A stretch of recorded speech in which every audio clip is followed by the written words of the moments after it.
So today we're talking property investments, and I think you're going to get quite a lot out of listening to this. So we've got the differences between residential and commercial, some of the pros, some of the cons, some of the things you might like to consider. We're joined by Oliver and Elliot from Stephensons estate agents, and actually it's really important, Elliot, that we say that the advice that we're giving here is not advice. This is opinion, and obviously from years of experience in the market today. Yeah, absolutely right. Yeah, it's not property investment advice, and if anybody needs any specific advice personal to their circumstances, then they obviously need to seek the necessary professional opinions and advice. I think it's really good. I think it's really good to get that out of the way. But obviously, you guys have got loads of experience of the market in York and North Yorkshire. And if you're listening to this and investing in property is one of those things that you've always fancied doing, or maybe something you're looking at doing. I think my first question was going to be, why would you invest in the property market? So I'm going to put that one to you first, Elliot. Well, there's a variety of options. Ultimately, it's a wealth building opportunity for people.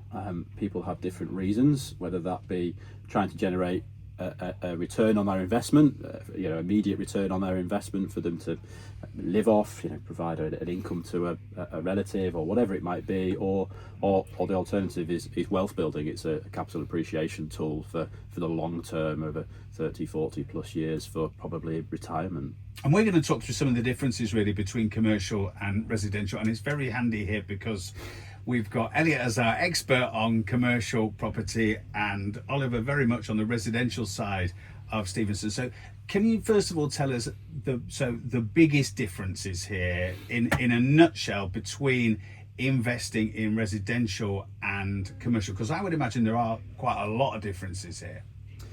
Yeah, again, it goes back to what is the reason that you're looking to invest in property. The two asset classes, although there are lots of subclasses within the commercial sector, is very broadly speaking, if you're looking for that capital appreciation over a long period of time, probably residential is the way to go.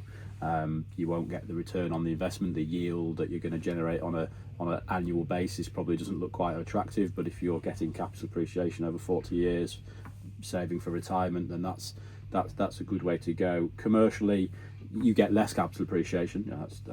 That's very well known, but your return on investment on an annual basis is likely to be higher, assuming you pick the right properties. So it's understanding what you're wanting to invest for, and then that allows you to pick which asset class is probably right for you. And then in terms of investing in commercial property, are there more hoops you have to jump through? Is there more red tape around that area? I think it's probably the opposite, to be honest. Really? I think residential buy-to-let investments tenants are relatively well protected, and for good reason, by central government and policies that they bring in place and laws to do that. We've seen a lot of change over recent months, which Ollie will probably touch on. Commercial, slightly different. It's effectively regulated by a lease, by a contract between the two parties that the two parties have signed. Yes, there's law underpinning some of those, but it's more of a contractual arrangement than necessarily a legal arrangement on the residential side. Okay, well, I think that's been a good explanation of some of the differences. When we talked last time, and a lot of the time when we talk about residential property, Oliver, there's a lot of emotion, isn't there, in I want to get to my dream house, this is where the family are going to live. So actually you take some of that out, and I guess it's a bit of a different world, isn't it? Yeah, there's a lot more head involved in residential investment than there is in residential home purchasing with your heart. If it makes money, it makes sense for most investors. But I do think there's plenty of residential investment landlords who do probably buy a little bit with their heart, particularly in York. Those who have got an affection to the city. But I think there's far less emotion involved in an investment purchase than there would be in a residential home purchase, definitely. And being in such a diverse city as York, that's kind of got tourism, and it's got two universities, and it's got great population, great economy, that must give you lots of options then as well.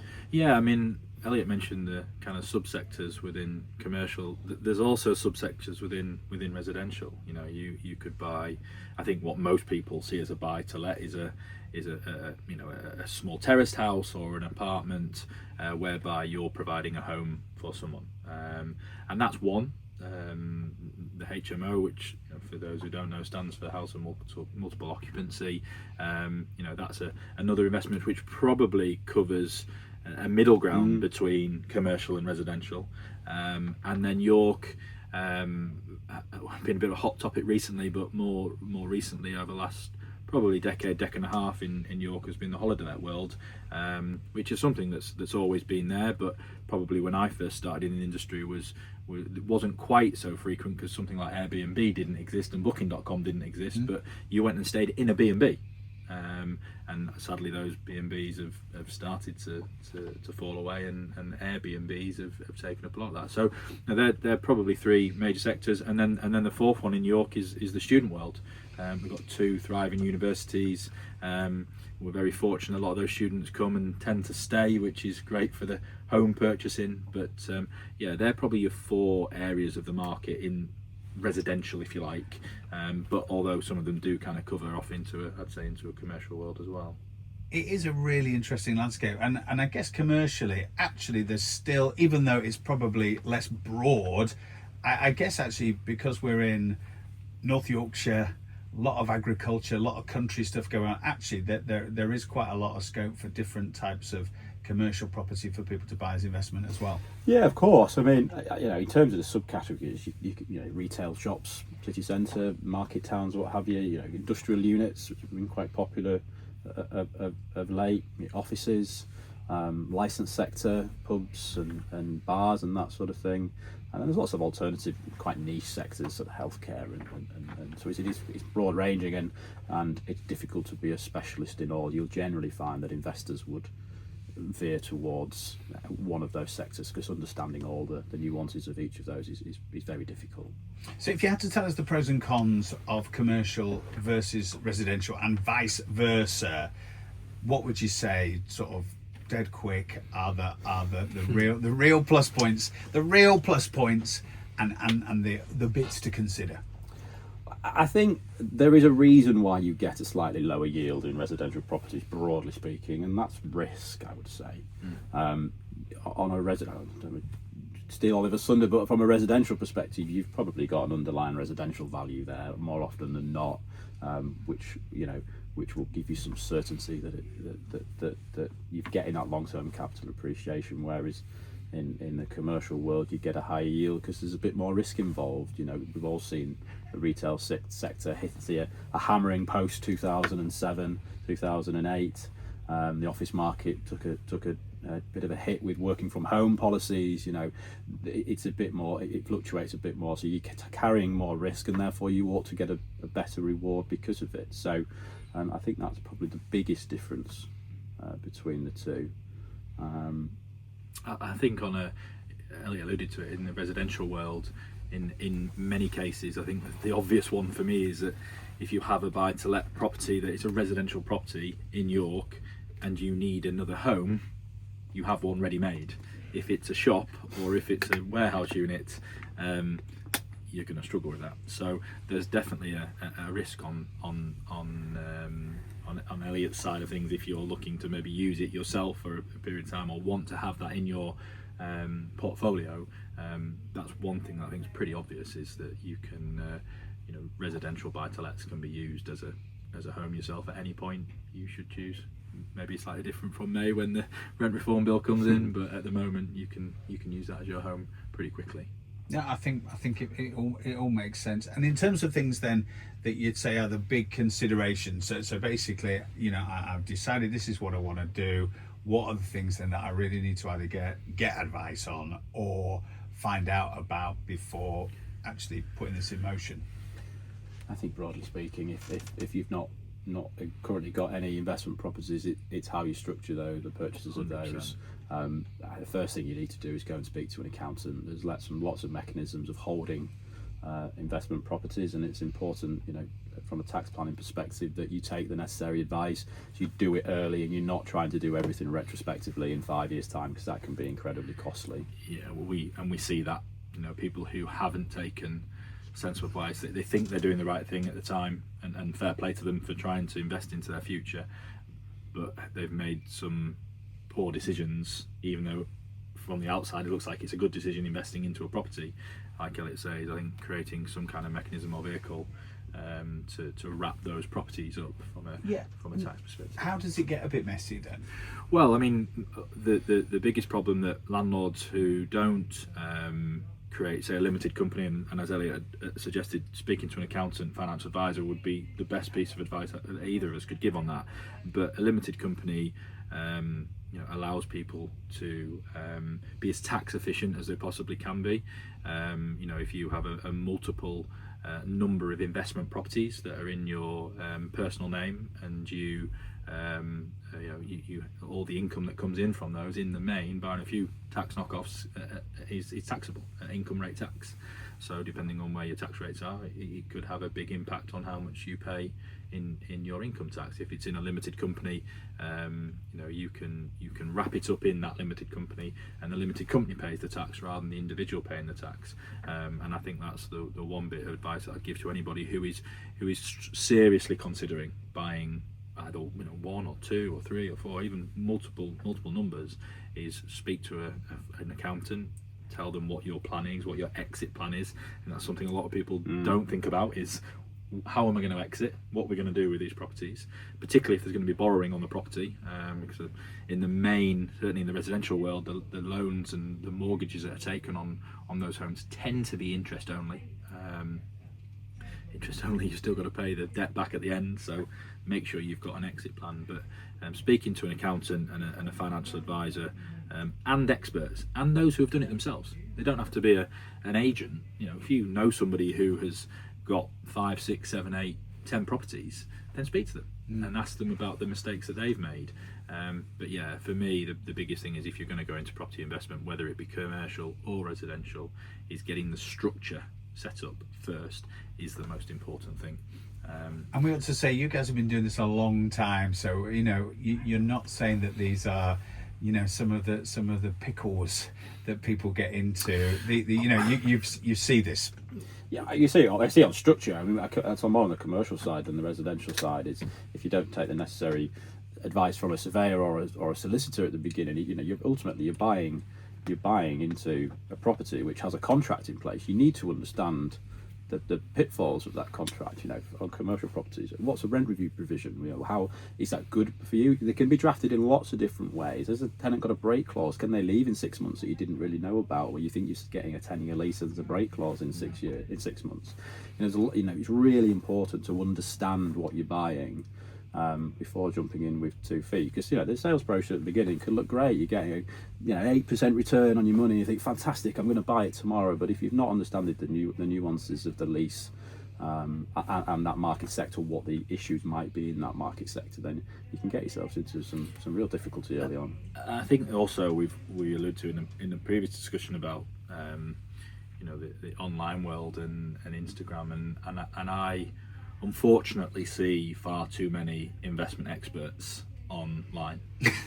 And when you say experts, well, I'll use experts in inverted commas, but they're all out there, and I'm making it look very, very easy. I had a close friend of mine looking at it not that long ago, and I said to him, so this guy that's giving you all this advice, how many investments has he made? How much has he got his money invested into property? Because he's quick to tell you how paying him will help you get all these investment properties. So be very careful with what you see and what you read on the likes of Instagram and TikTok and YouTube shorts, because there's plenty of experts out there, but they don't go into the warts and all, which is in the investment world can be a big bad world. So speaking to people who are seasoned in what they do, and are prepared to tell you the downsides as well as the positives is really, really quite important. And we do get people coming in to see us asking us, what would you do, where would you invest, and etc., etc. But the first question I ask any of them is, what do you want from your investment?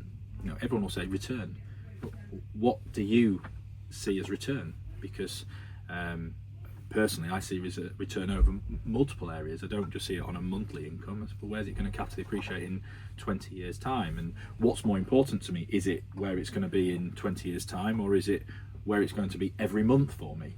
And depending on what people want from that, that will mean you're going to be given different advice on where to invest your money, and different areas, because it's not just all about York. You know, Elliot covers a broad range of the region. There's areas which will give you really good monthly returns. There are areas of the region that would give you poorer monthly returns, but really good long-term. History will tell you they'll give you long-term yields, which, you know, you've got to decide as an investor whether you're in commercial or in residential, which of those you really want. So you've got to get your unique to you advice, really. So that's where it all starts in terms of what you want to do, what you want to get back from it. I guess how that's going to look on, as you say, monthly basis, but longer term basis. If I was coming to you guys today, how does it look? What would the options look like today? Well, again, I guess the boring answer is depends what you want out of your investment, isn't it? I mean, I'm obviously in the commercial world, and that I'm biased towards looking at that. You know, it allows you to. There are mixed use options potentially to spread risk if you're that way inclined. You know, you can buy yourself a little high street shop in a suburb of the city centre, and with a flat or two above, and therefore you've got a bit of both. So if one market plummets, you've got the safety net of the other. You know, or if you might be more risk. Willing to take a risk and go all in onto one asset class and say, well, I think shops are going to do very well, or whatever it might be. We can give you that advice. Not just as you just need to take that necessary advice at the beginning to understand what it is you want. And same with residential. I mean, it must be busy. Yeah, I mean, it is, and you know, there's going to be some big changes in the residential world, and that's been passed in government, and we're preparing for that. We've definitely seen some exiting. There's no shying away from that.